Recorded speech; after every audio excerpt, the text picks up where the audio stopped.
Hola a todos, en esta clase vamos a ver la curva de Phillips y su dilema político.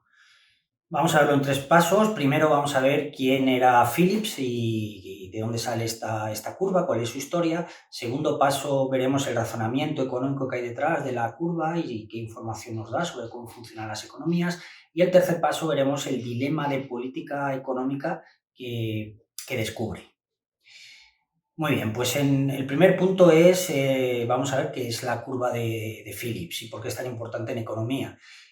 Primero, recordar que un economista importante, cuando Akerlof, cuando recibe el premio Nobel en el año 2001, pues en su discurso dice que esta curva de Phillips es una de las relaciones macroeconómicas más importantes que se han descubierto en la historia. Luego hay algo ahí muy importante.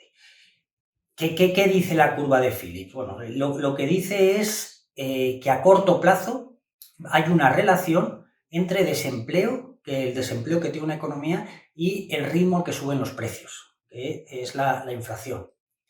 Luego, repetimos, es una relación que a corto plazo se da en las economías entre estas dos variables. El nivel de desempleo, es decir, cuántos trabajadores buscan trabajo y no lo encuentran, y el nivel al que suben los precios en la economía, que se le llama el nivel de inflación. La historia se remonta a 1958, cuando hay un economista británico que escribe un artículo en una revista que se llama Econométrica, y el artículo se llama Relación que existe en el Reino Unido desde 1861 hasta 1957, la relación que había entre el nivel de desempleo de la economía británica y el ritmo y los cambios en los salarios. Y los cambios en los salarios que estaba indicando los cambios en los precios. Entonces se pone a estudiar estadísticamente esta relación y descubre y presenta al mundo económico pues que la relación es la siguiente. En años en los que el desempleo es bajo, y el nivel de salarios y el nivel de precios tiende a subir más rápidamente. Y en cambio, en años en que el desempleo es alto, el nivel de precios y el nivel de salarios tienden a subir más suavemente. Luego lo que está descubriendo y lo que pone encima de la mesa es que hay una correlación negativa entre estas dos variables. Y cuando el nivel de desempleo es alto, la inflación suele ser baja, y cuando el nivel de desempleo es bajo, la inflación suele ser alta. Esta es la primera vez que los economistas descubren esta relación presentada de este modo, es decir, este vínculo que hay entre estas dos variables que se estudiaban más por separado y que de pronto se encuentra este vínculo entre ellas.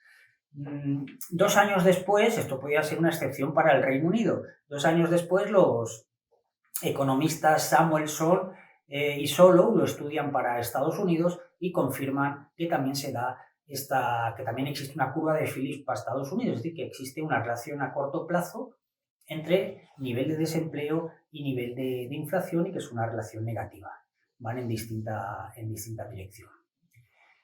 Muy bien, pues el siguiente paso es decir, bueno, ¿y por qué ocurre esto? ¿Qué está ocurriendo en las economías para que explique esta relación estadística?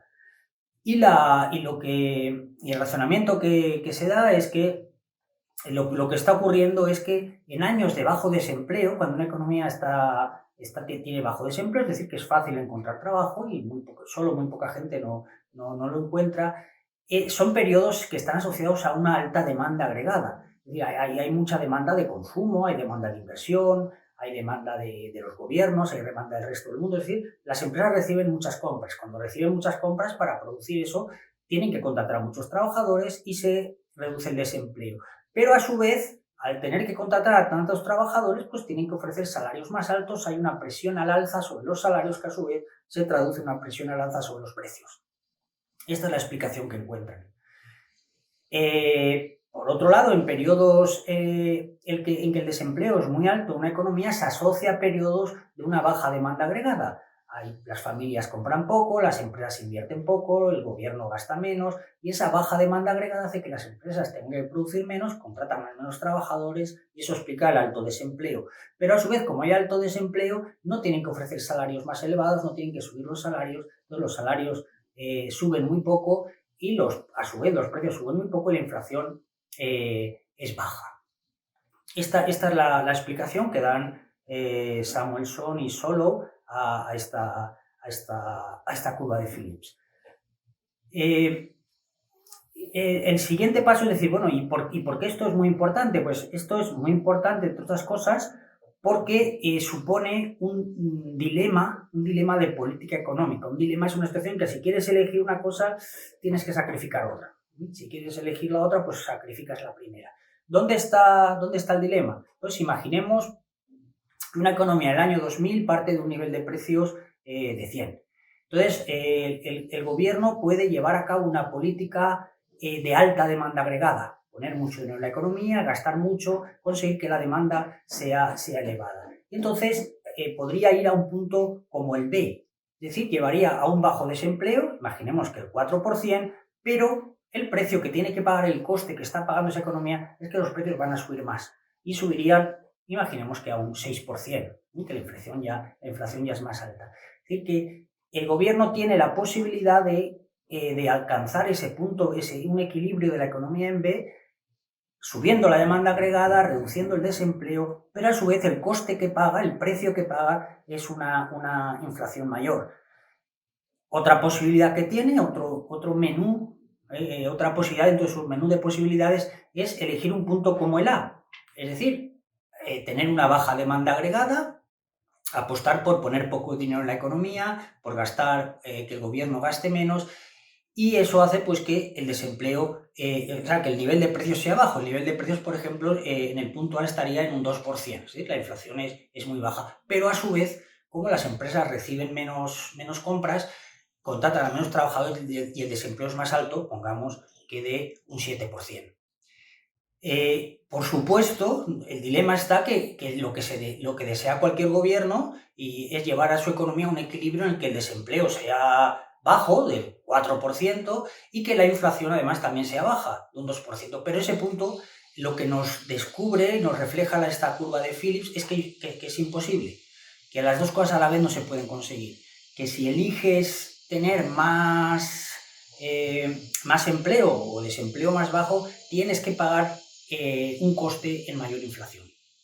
Y viceversa, si el objetivo se centra en reducir la inflación y bajarla como el punto A, un 2%, tiene que pagar la economía con un mayor desempleo. Esta es la importancia que tiene la curva de Phillips, porque detrás de ella están muchos debates sobre qué punto es mejor que alcance la economía en cada momento.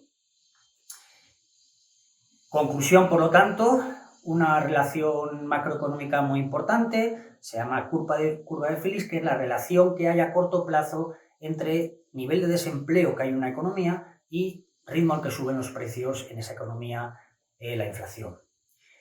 Y la segunda gran conclusión, que detrás de esta variable, detrás de esta curva, lo que se está reflejando es un dilema importante en la hora de organizar o llevar a cabo la política económica, y el dilema, como hemos visto, pues resulta que ambas variables, tener una baja inflación y un bajo desempleo, es complicado para los gobiernos, y cuando eligen un objetivo tienen que sacrificar el otro. Muy bien, pues esto sobre la primera parte sobre la curva de Phillips. Hasta la siguiente clase.